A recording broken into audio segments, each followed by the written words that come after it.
toutes et à tous. Alors aujourd'hui on va se retrouver pour un nouveau podcast que j'ai appelé donc Au coin du feu.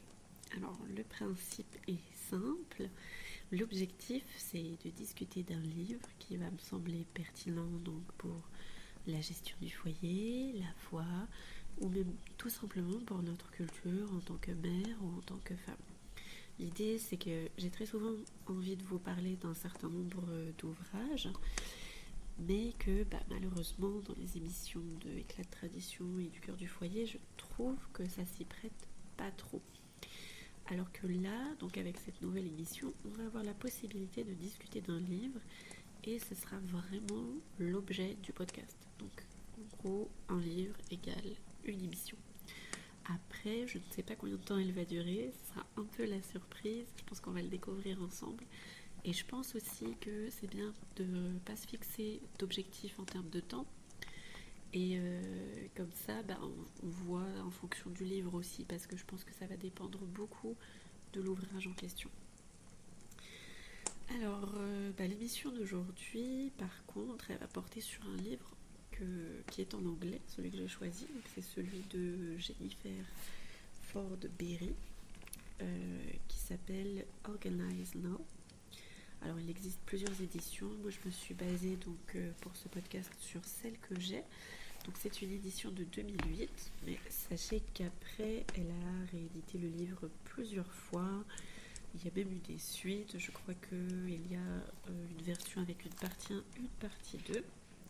Mais moi je suis plutôt attachée à cette version que j'ai, qui est très bien, qui est donc la version historique on va dire, qui a donc une reliure en spirale que je trouve aussi très pratique pour mettre en pratique les recommandations du livre, justement, dont on va parler, vous inquiétez pas. Et vous allez très rapidement comprendre pourquoi. Donc c'est un livre qui est en anglais, mais vous allez voir qu'il n'y a pas forcément besoin d'être bilingue pour comprendre ce dont il est question, et que même plutôt, je dirais que ça va être plutôt facile d'accès en fait. Elle n'emploie pas de mots qui soient compliqués ou inconnus, il n'y a pas de tournure de phrase, d'une complexité extrême, c'est plutôt instinctif. Vraiment voilà, pour moi, il me semble pas. Alors après, je sais qu'on n'a pas toutes et tous le même niveau forcément d'anglais, bien sûr, mais je l'ai trouvé plutôt accessible et je pense qu'il est, si vous avez un niveau collège en anglais, je dirais grossièrement, après je ne suis pas prof d'anglais donc j'ai du mal à me rendre compte, mais je pense que ça suffit amplement pour lire cet ouvrage sans que ce soit difficile et sans que ça vous fasse de la peine à lire. Surtout que c'est un ouvrage qui par définition ne se lit petit à petit, donc vous n'avez pas à vous prendre la tête sur un gros paragraphe. Vous y allez doucement, vous y allez tranquillement et tout va bien se passer. Alors c'est parti, on va rentrer dans le vif du sujet. Alors pour introduire ce livre, j'aimerais vous demander si vous est déjà arrivé de rêver d'une maison où tout est à sa place. Mais vous ne savez pas par où commencer pour atteindre ce rêve. Donc alors, je vais représenter brièvement donc, le livre que l'on va explorer aujourd'hui. Donc, c'est Organize Now de Jennifer Ford Berry. Ça a vocation d'être un guide pratique pour réorganiser toute notre vie, vraiment dans sa totalité, sans exception, sans impasse, en 52 semaines. Alors je vais vous en donner un aperçu que je vais espérer assez détaillé et avec des idées que vous pourriez appliquer dès aujourd'hui. Et puis pourquoi pas éventuellement, si ça vous dit d'en faire l'acquisition. Moi je pense que il était pas cher quand je l'ai acheté. Attendez, je vais regarder. Voilà, c'est 14$ américains, donc avec les nouvelles éditions, je pense qu'elles sont à peu près aux alentours de 15€ aussi, peut-être 16 avec l'inflation. Et sachant aussi bien sûr que, et je vous le recommande, c'est une édition, celle de 2008 que j'ai achetée d'occasion. Donc évidemment, il était marqué en bon état. Clairement, ça appartenait anciennement à une maman qui l'a revendu, puisqu'il y a parfois des petits dessins d'enfants. Mais je crois que moi, ce que j'ai réellement payé, du coup, c'était plutôt dans l'ordre de 5 ou 6€. Voilà, quelque chose comme ça. Après, aller voir sur les sites de vente en ligne classiques qui vendent de l'occasion. Pas forcément Amazon, hein, ça peut être Momox Shop ou quoi que ce soit, ou ceux dont vous avez l'habitude, hein, AB Books, j'en sais rien du tout. Dites-moi d'ailleurs en commentaire si vous avez d'autres endroits où vous pouvez acheter vos livres d'occasion, ça m'intéresse parce que je suis une grande consommatrice de livres et que si je les achetais tous à prix éditeur, je crois que je serais bien embêtée. Donc voilà, n'hésitez pas à partager. En tout cas, sachez qu'il existe la possibilité de l'acheter d'occasion. Si ça fait partie de vos possibilités, allez-y, foncez, je pense que vous y gagneriez. Maintenant, je vais essayer de vous en donner un petit aperçu. Et on va voir, bien sûr, si ça ne convient pas à votre façon de faire, il n'y a aucun souci et vous pourrez passer. C'est-à-dire que oui, je pense que ce sera un podcast qui va être plutôt mensuel, hein, en tout cas pour l'instant. Je vois ça plutôt de façon mensuelle. Si vous voulez plus souvent, dites-le moi, n'hésitez pas. Mais pour l'instant, on va partir sur du mensuel parce qu'il y a déjà pas mal de choses avec les émissions d'éclat de tradition et du cœur du foyer. Donc je voudrais pas déjà trop en faire si ça vous intéresse pas, sous ce format-là un peu d'émission libraire, on va dire. Mais surtout, je voudrais pas, comment dirais-je, voilà, si ça vous intéresse pas, en gros, j'ai pas d'intérêt à le faire. Mais c'est vrai que de temps en temps, avoir un podcast vraiment dédié, plutôt que d'encombrer les autres formats qu'on a déjà, je pense que ça peut être intéressant. Alors pourquoi est-ce que vous me direz j'ai choisi ce sujet? Alors je pense qu'il y a forcément un lien avec vous, hein, si vous êtes là très certainement. Moi je pense que ce qui est bien dans ce livre, c'est qu'on parle du foyer, on parle de la famille, on parle de la gestion quotidienne.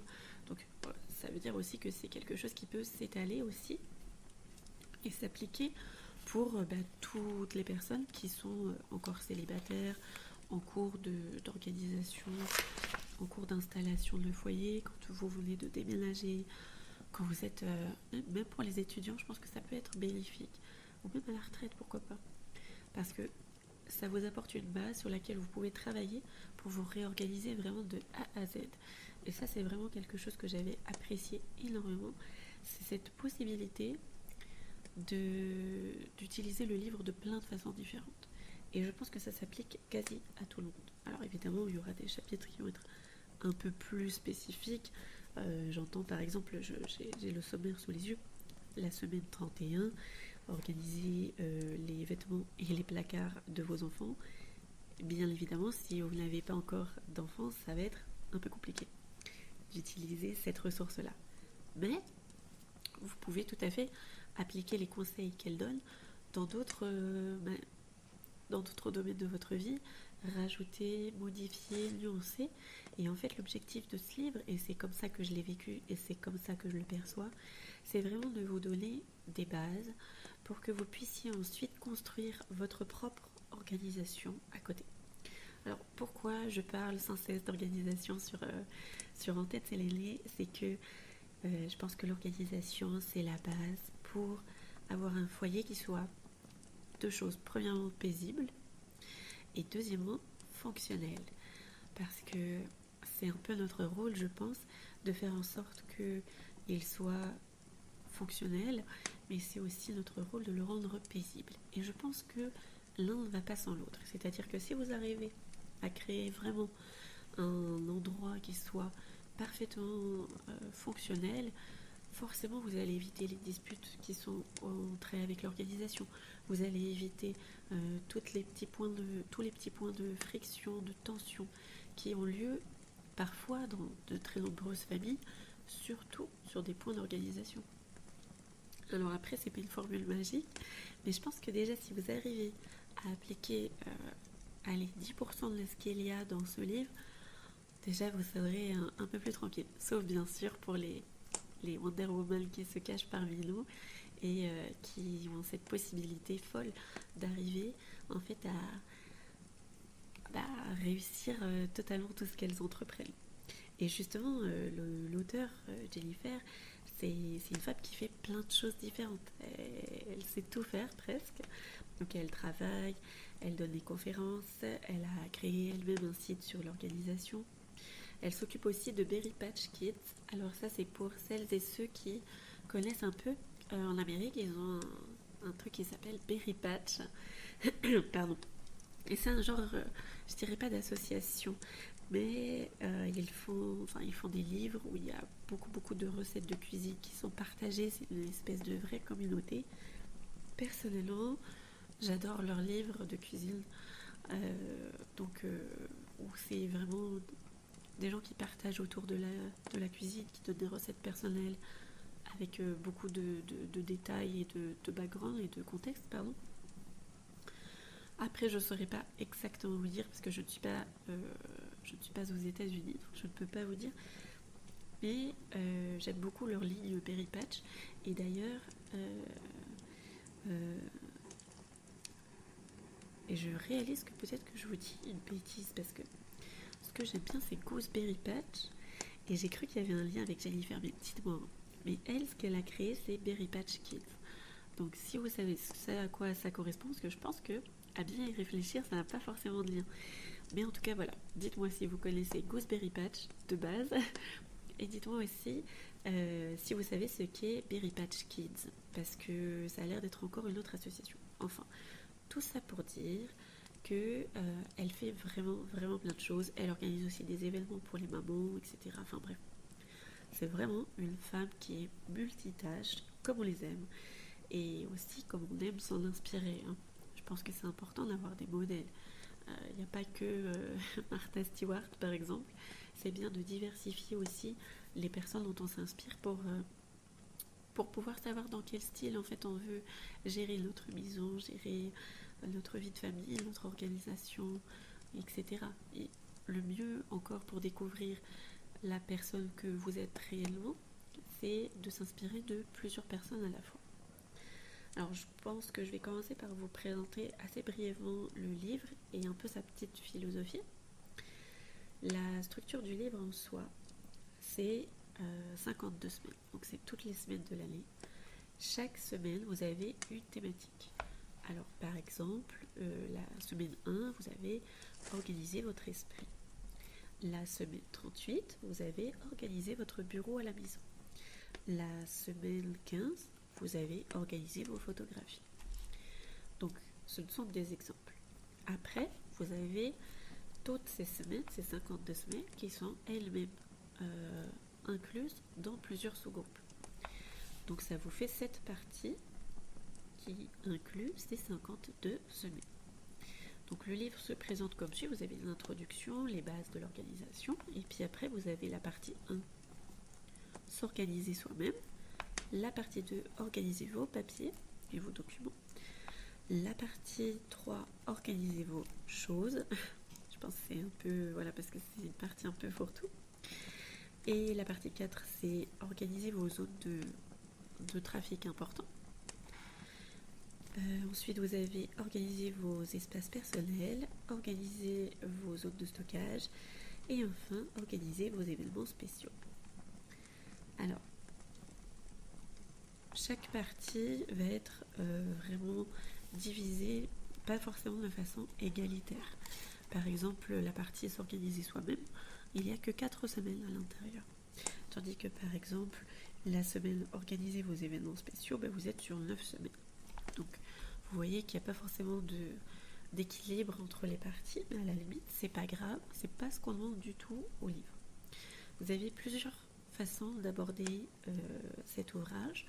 Donc la façon bête et méchante, c'est... Pardon, excusez-moi, j'ai fait beaucoup de bruit, la reliure à spirale.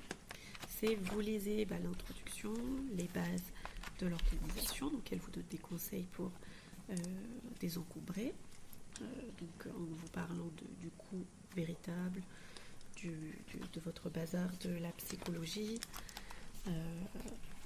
alors un peu de concepts qui sont un peu minimalistes. Alors je ne suis pas forcément ultra fan de tout ce qui a trait au minimalisme, mais parfois ça peut être intéressant aussi.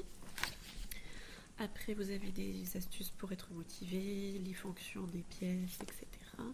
Elle vous encourage beaucoup à jeter ou à vous débarrasser de beaucoup de choses, à donner, à vendre, etc. Et à vous organiser de façon écologique aussi. Je suis désolée, j'entends bien que ça fait un bruit infernal. Mais bon, alors, je vais vous donner un exemple, parce que comme ça sera un peu plus parlant. Donc, à chaque semaine, prenons par exemple la semaine 22 là que j'ai sous les yeux. Vous avez, donc elle s'intitule Organiser les comptoirs de cuisine.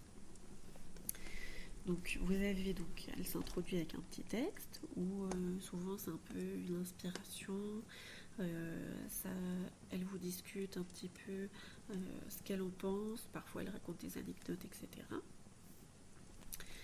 Il y a également une petite citation encourageante qui parfois me parle, qui parfois ne me parle pas, et j'imagine que ça va être la même chose pour vous. Des fois, c'est même des auteurs que je ne connais pas. Je vous avoue que je ne suis pas. Parfois, c'est le cas, parfois, c'est pas le cas. Voilà, ça dépend vraiment des semaines. Et c'est pareil, pour toutes les semaines, vous avez le même modèle. C'est ça aussi que je voulais vous dire qu'important. Donc, vous avez votre petit texte, votre petite citation, le titre et le numéro de la semaine. Donc, là, en l'occurrence, la semaine 22. Et ensuite, à chaque fois, toutes les semaines sont décomposées pareil, j'insiste là-dessus. Vous avez les objectifs de cette semaine. Donc là, pour la semaine 22, moi j'ai 5 objectifs. Retirer de la cuisine tout ce qui n'est pas relatif à la pâtisserie, à la cuisine ou au fait de servir de la nourriture. Je résume parce que ce sont des conseils qui sont quand même un peu plus longs et un peu plus détaillés. Le deuxième objectif de la semaine, c'est laver tous les comptoirs et tout ce qui s'y trouve. Voire les mettre de côté. Alors le point numéro 3, c'est voir les murs. Si vous avez des choses qui sont encombrantes, qui sont des décorations malvenues, etc. Le point numéro 4, c'est donc laver et débarrasser les comptoirs de tout ce qui est papier, courrier, magazine, etc. Jeter ce qui n'est pas nécessaire ou mettez de côté, mais ailleurs en gros. Ça n'a pas sa place dans la cuisine.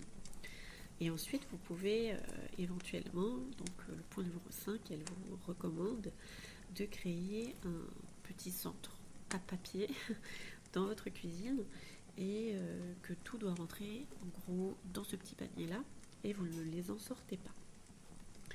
Donc voilà, ça c'est pour vous donner un exemple. Donc ça c'est la première page de la semaine où j'ai donc mon texte, ma citation, le titre, le numéro de la semaine, les objectifs. Vous avez un petit espace notes. Alors concernant l'espace notes, c'est vrai que dans beaucoup de livres, je vois des espaces notes qui sont abracadabrants, où vous voyez bien que en fait peut-être l'auteur ne savait pas quoi dire et donc a inclus un espace note à cet endroit. Je trouve que c'est pas pertinent. Je trouve que si vous avez véritablement envie de prendre des notes, eh bien faites-le, mais peut-être pas nécessairement dans le livre, il n'y a pas de problème. Voilà, il y a un espace note qui vaut ce qu'il vaut pour celles qui aiment prendre des notes dans les livres. Moi personnellement, je n'aime pas ça, donc j'évite. Mais voilà, sachez qu'il n'est pas, comme certains qui semblent vouloir absolument caser un espace note pour ne pas avoir à mettre du vrai texte. Donc ensuite, quand on tourne la page, vous avez des petites astuces. Donc voilà, c'est vraiment des petites astuces à utiliser. Là, on rentre dans le quotidien, si vous voulez. Parce que dans la première page, vous êtes dans la première fois que vous abordez le livre, la première fois que vous abordez l'organisation des comptoirs et vous ne savez pas où démarrer, en fait. Alors que quand vous tournez la page, c'est des astuces que vous pouvez utiliser au quotidien. Que éventuellement vous pouvez mettre en place lors de votre dirais-je votre grand chambardement, mais si vous voulez voilà, c'est pas nécessairement obligatoire, c'est vraiment des astuces, c'est des idées en fait, même plus simplement. Et enfin, et ça c'est de loin la partie que je préfère chaque semaine, c'est en fait des tâches récurrentes, une liste de tâches récurrentes que vous deviez absolument faire. Donc elle l'a appelé Stay Organized, donc rester organisé. Et après, elle fait plusieurs petits points. Donc vous avez une fois par mois laver les comptoirs et tout ce qu'il y a dessus, laver les placards, etc. Tout ce qui a été éclaboussure de nourriture, etc. Alors moi je pense qu'il faut le faire peut-être un poil plus souvent qu'une fois par mois, mais pourquoi pas. Après, tous les 3 à 6 mois, elle recommande d'enlever les miettes des toasters ou du four, etc. De laver le placard dans lequel vous mettez la vaisselle. Alors, je suis désolée. Alors, 2 choses. Premièrement, je suis navrée pour mes hésitations. Mais comme je lis en même temps ce qu'elle a écrit, je passe de l'anglais au français, ce qui est assez difficile pour moi. J'ai pas beaucoup de mal à parler que dans l'une ou que dans l'autre, mais passer de l'une à l'autre me pose un peu de difficulté, je vous avoue. Et deuxièmement, je voulais aussi souligner que vous n'êtes pas du tout obligé de faire tout ce qu'elle recommande. Si vous trouvez qu'il faut le faire plus souvent, bah ça c'est mon cas, bah allez-y, surtout si vous avez l'occasion de le faire un peu de temps, etc. Et si vous trouvez qu'il faut le faire un peu moins souvent, eh bien pareil, n'hésitez pas. Surtout si vous êtes célibataire, que vous n'avez pas d'enfants, il y a vraiment, c'est peut-être pas autant adapté à vous aussi, à vous de jouer sur les récurrences, etc. Donc entre 3 et 6 mois aussi, lavez l'intérieur de votre four. Et une fois par an, elle recommande donc de vider et de nettoyer le placard à couvert, enfin, le tiroir à couvert, de laver l'extérieur des placards et de laver le filtre de la hotte. Voilà. Alors, ça c'était donc un exemple pour la semaine 22. Donc encore une fois, vous avez des petites notes. Moi, ce que j'aime bien, c'est vraiment que elle discute les choses on peut soit choisir de partir de rien, et donc on a la première page qui est idéale pour ça, soit on décide de peut-être un peu plus, on est dans de l'entretien en fait, et dans ce cas-là on a les deux autres pages qui peuvent nous aider à aller plus loin, à approfondir sur cette tâche qu'est l'organisation des comptoirs de la cuisine. Personnellement, j'adore l'organisation des tâches récurrentes. Je trouve que c'est quelque chose qui est très bien fait, qui est très rarement pensé dans les livres d'entretien de la maison et de gestion des tâches ménagères, sauf cas exceptionnel. Et peut-être on y reviendra dans d'autres podcasts si le format au coin du feu vous plaît. Mais du coup, vraiment, c'est très difficile c'est très rare, de voir cette évocation des tâches récurrentes. Or, à mon sens, c'est vraiment important de les aborder, c'est vraiment important de les prendre en considération et de ne pas tout recommencer tous les ans, parce que sinon vous allez vous fatiguer. Alors, je voudrais peut-être faire un petit mot sur les principes fondamentaux de l'organisation, donc selon Jennifer. Donc je l'appelle Jennifer parce que quand je lis le livre de quelqu'un, j'ai l'impression de la connaître, enfin ou de la connaître, mais c'est peut-être pas forcément votre cas, donc voilà. C'est Jennifer Ford-Berry, je répète. Donc le désencombrement, avant tout, c'est son maître mot. Quasi chaque semaine, elle va vous dire de désencombrer avant d'y réfléchir. Pardon. Pour elle, vous devez d'abord désencombrer.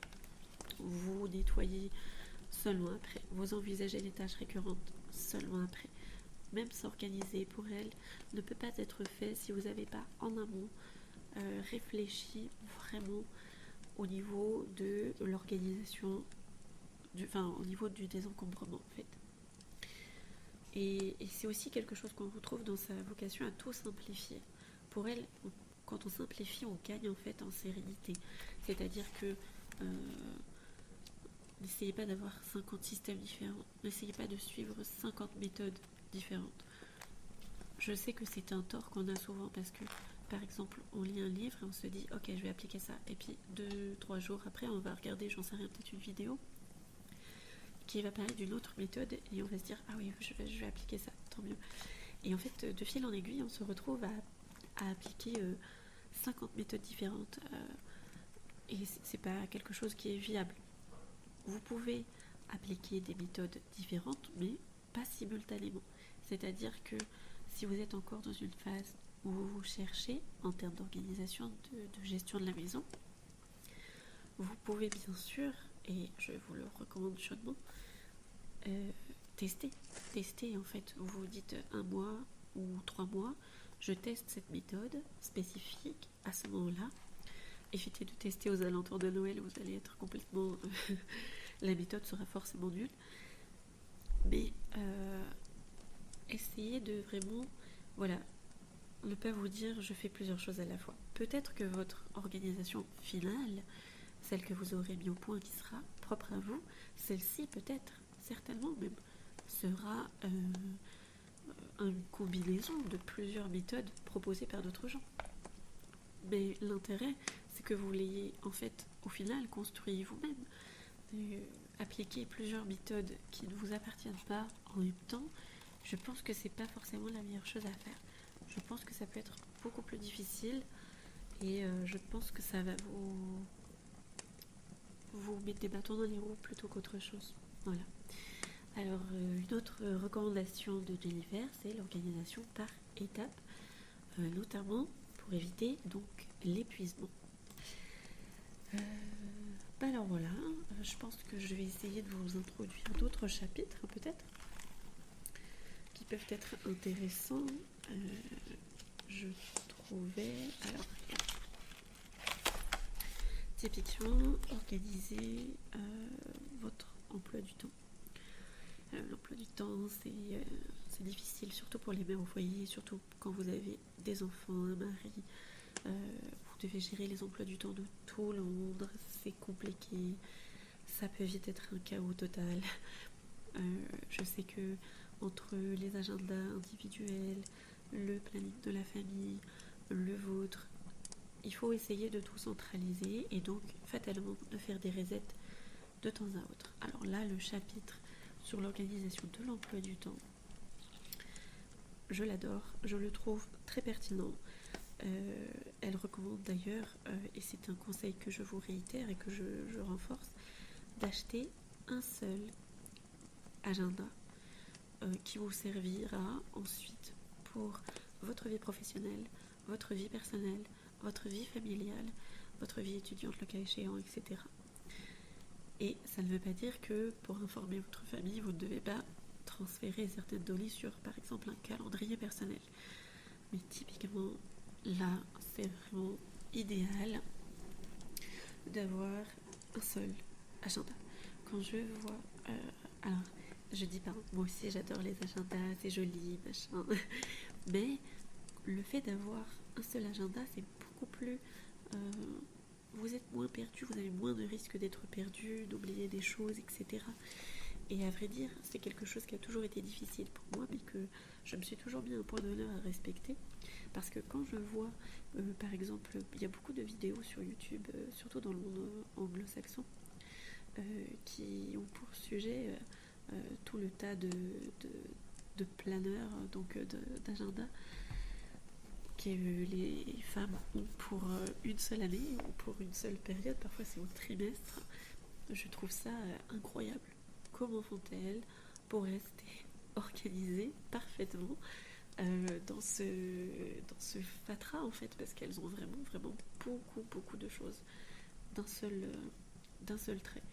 Alors d'ailleurs j'aimerais passer un petit sondage parce que pendant très longtemps j'ai utilisé, alors je ne sais pas si vous connaissez, mais un agenda qui s'appelait Passionate Penny Pincher, et c'est un agenda de la famille, enfin de la maison, qui était vraiment orienté maison, et je l'adorais vraiment fort. Mais le problème c'est qu'il est extrêmement cher et que dès que les lois se sont durcies pour faire venir des choses d'Amérique, c'est devenu absolument impossible et déraisonnable d'acheter ça. Et donc là cette année je me suis pris un agenda qui avait le mérite de ne coûter que 10-15 euros je crois, et qui s'appelait Mémoniac je crois, et qui reprend presque la même chose. Alors, c'est pas du tout la même chose, hein. Mais il y a beaucoup des choses que je voulais. Il y a la partie budget, la partie emploi du temps des enfants, la partie repas et courses, avec aussi beaucoup de parties de notes parce que j'ai besoin de beaucoup noter de choses, ne serait-ce que quand je suis au téléphone, etc. Et puis il y a cette vision semi. Donc moi j'arrive à tout gérer là-dessus. Après, voilà, justement je voulais savoir, il n'est pas très esthétique. Ça c'est vrai que c'est pas le plus bel agenda que j'ai eu. Mais il fait l'affaire et est-ce que c'est pas ce qu'on lui demande en premier finalement. Donc voilà. Et j'aimerais beaucoup savoir, sérieusement, si vous avez un agenda cette année, lequel utilisez-vous, lequel avez-vous prévu pour janvier, si vous changez en janvier. Je serais bien, bien curieuse de savoir tout ça. Donc voilà, alors organiser son emploi du temps, ça c'est quelque chose que Jennifer nous détaille vraiment très très bien. Alors là, les objectifs de la semaine où on est censé organiser notre emploi du temps, et ils sont vraiment considérables. Donc prenez beaucoup d'avance. Là, la partie notes, elle fait à peine 6 lignes, donc vous n'aurez pas beaucoup de notes à prendre. Cependant, vous avez vraiment beaucoup d'informations. Là, vous avez donc surtout dans les tâches récurrentes beaucoup de choses, dans les astuces aussi, dans les objectifs spécifiques de la semaine si vous démarrez de zéro. Ça peut être intéressant d'ailleurs d'appliquer cette semaine-là en septembre. Et d'ailleurs, je vous précise également, de mon point de vue, il y a deux manières d'aborder ce livre. Soit, donc, comme je m'apprêtais à le dire tout à l'heure, vous le commencez de A à Z et vous lisez tout. Et vous faites fi en fait des semaines et des recommandations hebdomadaires. Ou alors, vous pouvez choisir une semaine, j'ai besoin de travailler sur, par exemple, la cuisine, et vous prenez les chapitres relatifs à la cuisine. Et chaque semaine, vous appliquez donc un chapitre relatif à la cuisine différent. Et comme ça, à la fin, vous êtes sûr que vous avez votre cuisine qui est bien organisée. Il y a aussi, et c'est celle que je préfère, la version où vous prenez une semaine, celle que vous voulez. Je trouve qu'en septembre, ça justifie beaucoup, parce que nous, en France, on est beaucoup orienté sur le début de l'année scolaire.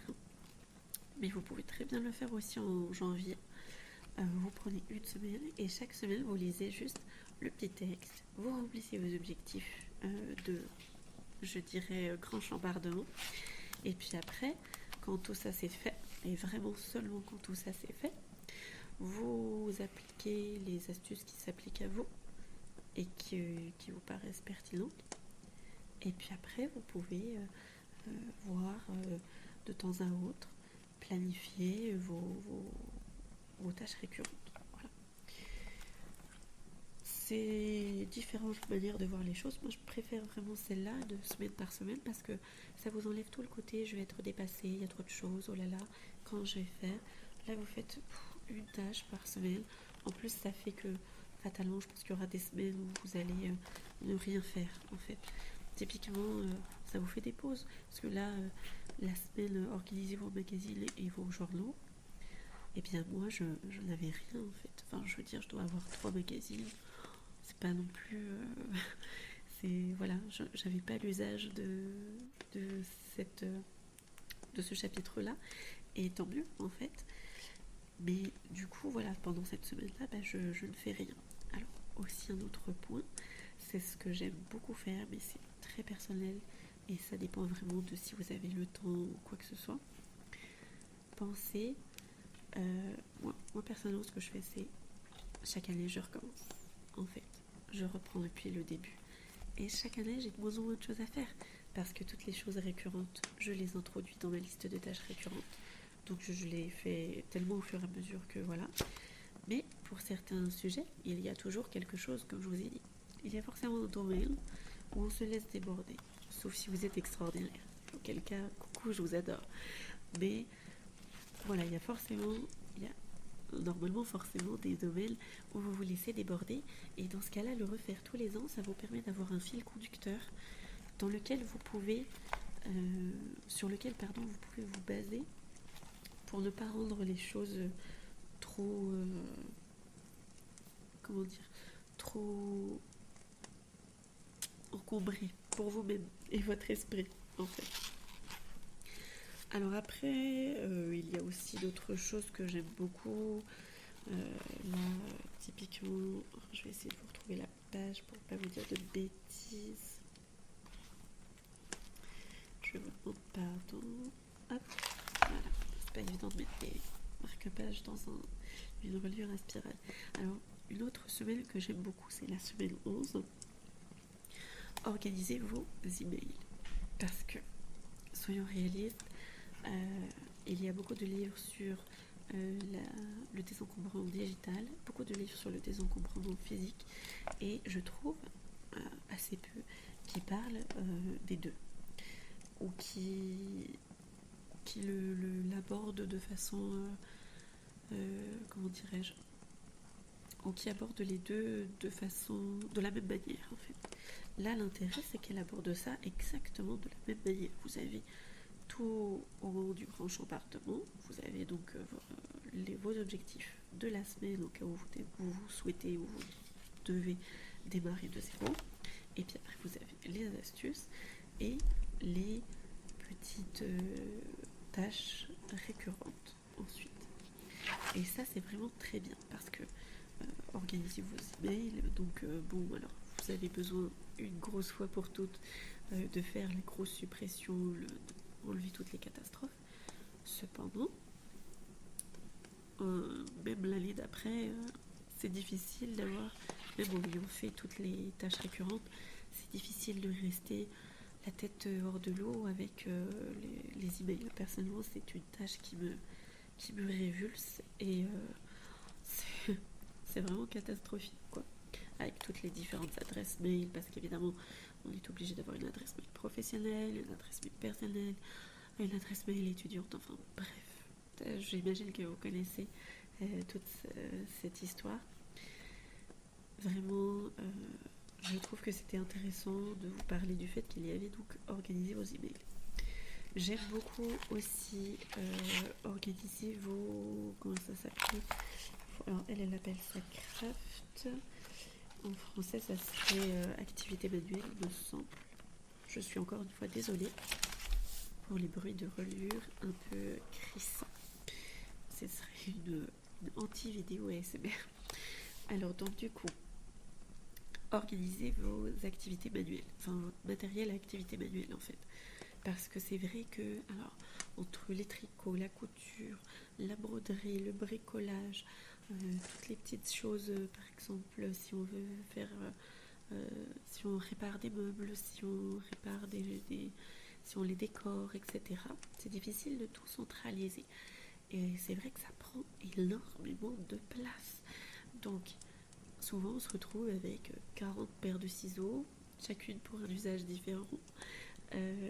On se retrouve avec plein d'affaires de pelotes de laine qui traînent. Alors il y en a dans la chambre parce qu'on tricote dans la chambre, il y en a dans le salon parce qu'on tricote dans le salon. Bref, au final vous vous retrouvez dépassé. Donc ce que j'apprécie aussi beaucoup, c'était ce chapitre-là sur l'organisation des activités manuelles que je trouvais vraiment tip top. Et personnellement, voilà, j'ai appliqué beaucoup de ces conseils. Typiquement, le fait de préparer une station d'activité manuelle. Moi, c'est entre guillemets ce que j'ai fait. Puis j'en ai fait une petite annexe, donc dans un panier, chose qu'elle recommande également. Dedans, je mets mon nécessaire essentiel que j'ai pas besoin d'aller chercher vraiment dans la grosse station. Je peux transporter tout ce dont j'ai besoin sans avoir à tout retourner systématiquement. Par ailleurs, si vous avez des enfants, c'est aussi très intéressant de savoir que vous pouvez, alors moi j'ai alloué un petit espace, c'est un placard ma station, j'ouvre le placard et j'ai une caisse dédiée aux activités manuelles pour les enfants. Donc ils ont des feutres, des petites chenilles, de la feutrine, de la pâte à sel, enfin pas de la pâte à sel, la pâte Fibo, pardon. Bref, des petits yeux qui bougent là, enfin bref, vraiment tout tout ce dont ils ont besoin et qu'ils peuvent attraper tout seuls. Ça, c'est très important pour éviter d'être dépassés avec les demandes. Maman, tu peux aller me chercher ça? Maman. Bien sûr, ils demandent, mais ils savent qu'ils ont ce dont ils ont besoin, et c'est très rare qu'ils aient besoin d'autre chose. Et puis comme ça, vous êtes certain que voilà, il n'y a pas les cutters, il n'y a pas, voilà, ils ont que des choses qui leur sont accessibles, des petits tampons, voilà, sans que ce soit besoin de tout le temps être derrière leur dos. Ça les autonomise, ça vous permet de garder tout rangé, parce que quand ils ont fini, hop, vous remettez tout dans la boîte, vous remettez ça. Alors, en l'occurrence, pour moi, c'est dans le placard, mais vous pouvez le remettre là où ça vous arrange, en fin de compte. Quitte à le mettre au grenier, pourquoi pas, ou ce genre de choses. Alors après, une dernière chose dont je voudrais vous parler avec ce livre, c'est le fait elle a aussi créé des chapitres avec des semaines où elle aborde d'autres questions importantes, comme par exemple organiser les fêtes, organiser les grossesses, les déménagements ou encore la rentrée. Et ça, je trouve ça génial. Alors évidemment, et c'est pour ça que je vous disais aussi que vous aurez des semaines où vous ne ferez rien, parce que semaine 49, organiser votre grossesse, si vous n'êtes pas enceinte, ça va pas s'appliquer. Mais vous pouvez y retourner, y aller, regarder ce qu'elle propose quand vous êtes enceinte. Et ça donne de vraies perspectives qui sont vraiment... Les voyages aussi, je regarde en même temps.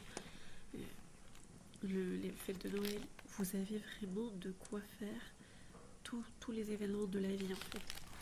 On n'organise pas seulement les choses, c'est ce que je vous disais tout à l'heure. On organise aussi l'immatériel, en fait. Parce que oui, effectivement, là, vous organisez vos souvenirs, vos bijoux, votre cave, etc. Mais ce qui était intéressant, surtout dans ce livre, c'est que en plus de ça, vous avez cette possibilité qui est de s'organiser autour d'événements et qui va vous permettre d'avoir encore une fois ce fil conducteur qui est là pour vous guider, pour vous faire avancer et qui vous permet de ne pas vous prendre la tête. Surtout que quand on est enceinte, mesdames qui avez déjà été enceintes, vous savez qu'on n'a pas la tête à réfléchir, on ne sait pas ce qu'il faut faire. C'est un peu comme un planning de mariage en fait, sauf que là c'est un planning de grossesse et franchement c'est une libération, vous n'avez pas à réfléchir, vous vous dites ok, j'ai ça à faire, j'ai ça à faire, j'ai ça à faire, et puis c'est tout. Vous planifiez vos rendez-vous, etc. en fonction, et vous vous prenez pas la tête. Et je vais terminer là-dessus, je pense, parce que ce que je pense en fait au niveau des avantages de ce livre, c'est que ce programme, si vous le suivez, même en dilettante en fait, ça peut vraiment changer votre vie. De façon globale, vous serez moins stressé, vous serez plus serein. Votre maison, elle va refléter vos valeurs, votre style de vie. Et vous aurez plus de temps pour les activités qui sont vraiment importantes pour vous. Que ce soit votre foi, votre famille, vos passions. Vous aurez vraiment plus de temps parce que vous aurez ce fil conducteur. Vous ne tournerez pas partout dans toute la maison comme une poule sans tête parce que vous saurez ce qu'il faut faire. Vous le savez, c'est écrit dans son livre. Et rien que pour ça, je trouve que c'est génial. Et si jamais Jennifer Fortberry, vous passez par là, eh bien vous êtes trop cool. Il y a extrêmement peu de chance, mais on sait jamais. Et voilà, je trouve que c'est vraiment intéressant. Moi, je l'ai appliqué alors au départ un peu en dilettante. C'est vrai, j'ai choisi... au départ, je voulais vraiment tout faire d'un coup. Je voulais pas attendre les semaines. Ça a été une grosse erreur parce que j'ai lâché le truc au bout de 2 mois. Parce que ça faisait trop en fait. Et en fait, j'arrivais pas à être... de 1 mois, mais j'arrivais pas à tout faire d'un coup. Et c'est normal, c'est pour ça qu'elle a prévu, des semaines. Parce que c'est des tâches qui sont très très longues, très difficiles à planifier, très difficiles à organiser. Alors pour résumer, je pense qu'on va essayer de voir un petit peu par où commencer. Donc moi je pense que soit vous avez deux options, soit vous commencez avec une petite zone, comme par exemple un tiroir pour éviter d'être submergé, soit vous commencez avec une semaine, celle que vous préférez, si vous jugez que vous avez un cas d'urgence ou ce genre de choses. Et je pense que vous devez vraiment vous baser sur ça, sur son organisation semaine par semaine. Même s'il y a des semaines où vous ne ferez rien, sautez pas là. Ne sautez pas cette semaine, pardon. Sautez pas la semaine où vous n'avez rien, parce que c'est l'occasion de vous reposer. En fait, je pense que ça a été étudié un peu aussi pour ça. Alors c'est vrai que l'épuisement, quand on a beaucoup de choses à faire, c'est quelque chose qui peut venir assez vite. Surtout quand on a une grande maison ou qu'on a un petit appartement, je ne sais pas, mais tout peut être difficile à partir du moment où ça fait longtemps que vous avez lâché, où il s'est passé quelque chose, une grossesse, un décès, euh, que sais-je, peut-être juste la période des examens pour les étudiants. Ça, tout peut être un sujet à ce que ce soit un débordement, en fait. Et il n'y a pas de souci avec le fait d'être débordé, il faut accepter le fait d'être débordé de temps à autre. Toutefois, je pense que c'est important d'essayer de se dire que c'est pas parce qu'on a été débordé que c'est la fin du monde. Juste, n'essayez pas de tout rétablir en une seule fois, vous n'allez pas y arriver. Essayez de vous organiser donc étape par étape, et là à ce moment-là, ça vous permettra d'éviter d'être épuisé, d'être dépassé devant la tâche. Alors moi je pense que ce livre, ça fait beaucoup de désolé, mais je pense que ce livre il est vraiment pertinent pour toutes les femmes au foyer, même les quelques hommes que ça intéresse, la gestion du foyer, ou même pour toute la famille en fait, vous pouvez vous organiser et ça dépend. Alors le livre ne présente pas de valeurs fortes ou qui soient très orientées, donc ça je trouve ça très appréciable parce que c'est là où ça se différencie du livre de Marie Kondo dont je vous avais déjà peut-être parlé ou peut-être pas encore.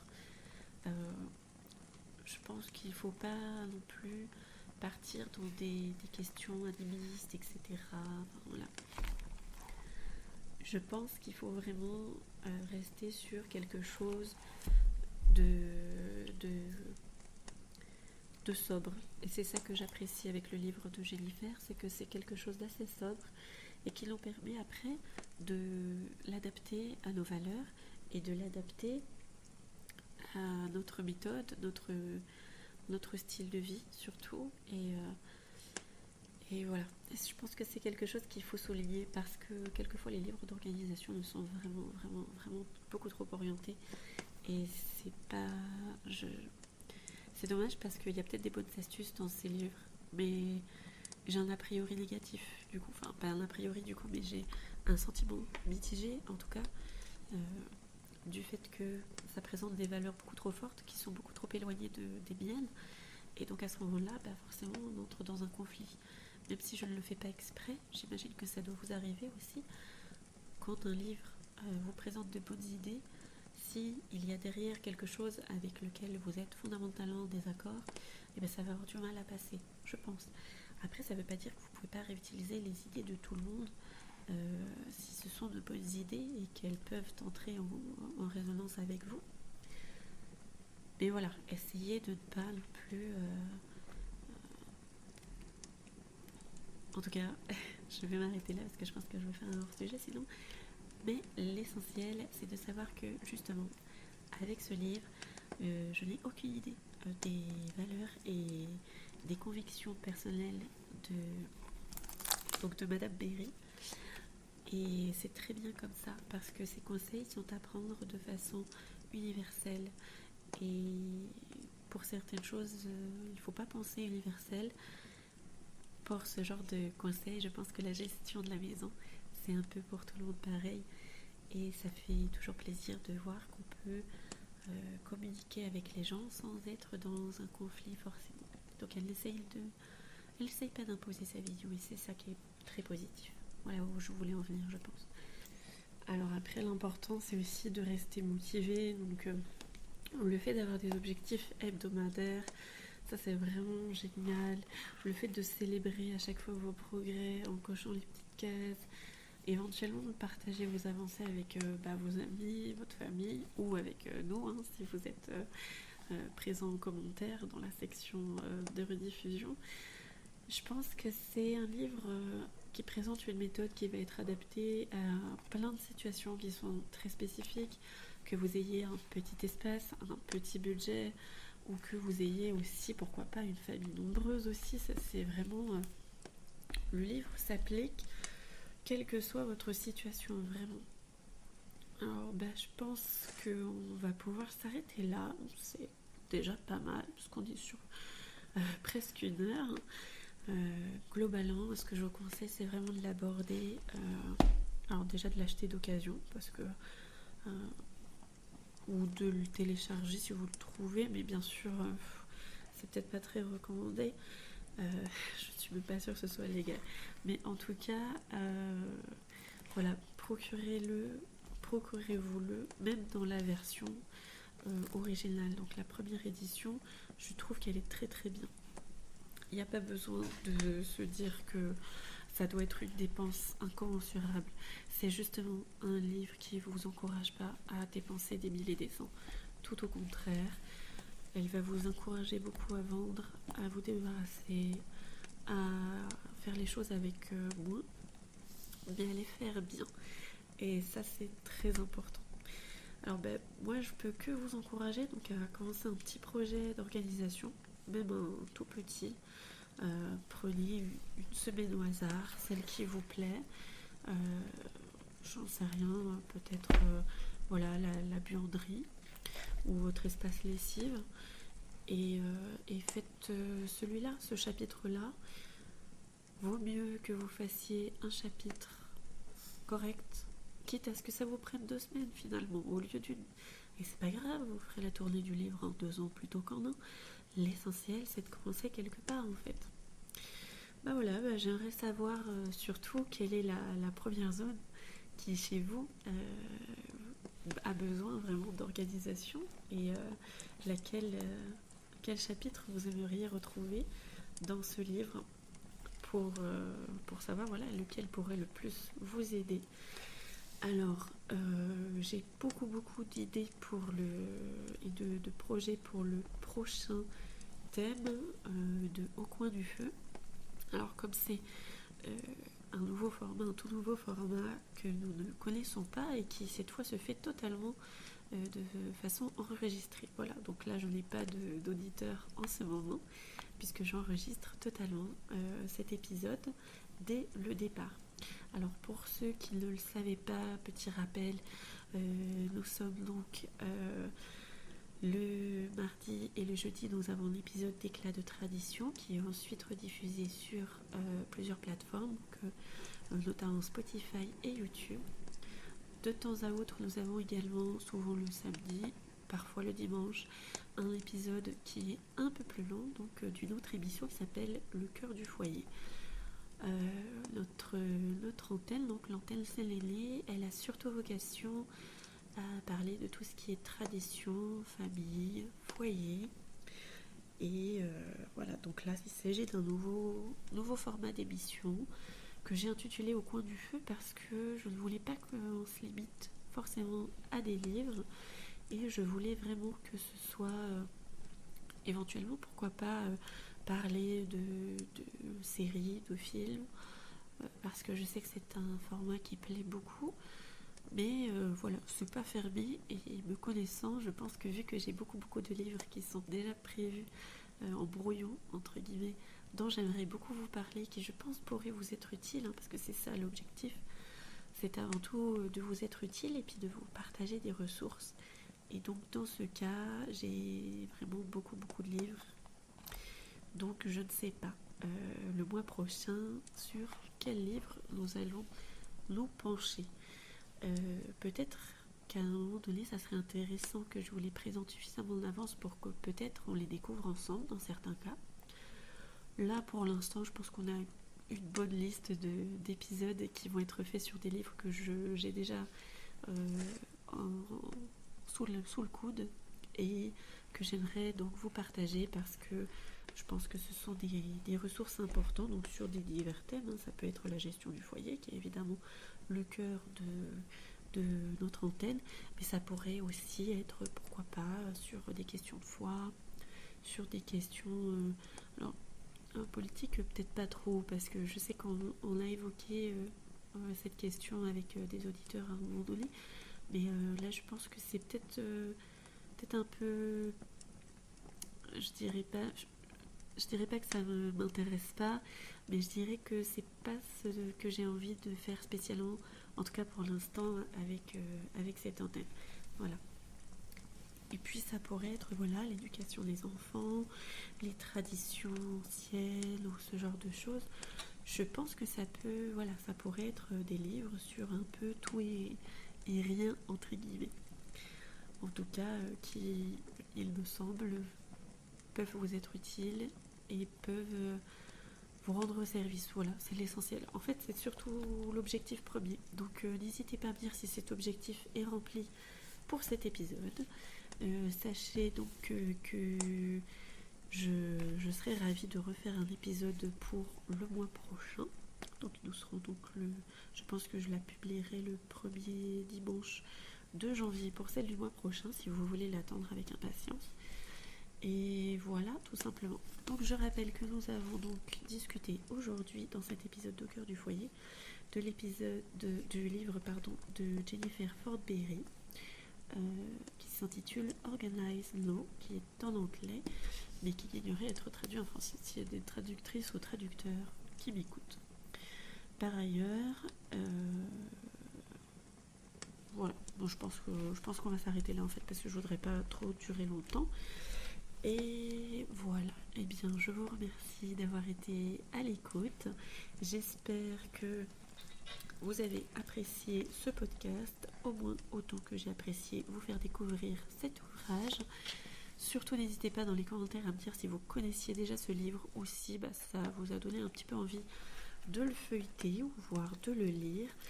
Et bien très bientôt, sans doute que le prochain épisode ce sera dans un éclat de tradition. Donc je vous remercie beaucoup d'avoir été avec nous et beaucoup de bonheur à vous. Au revoir.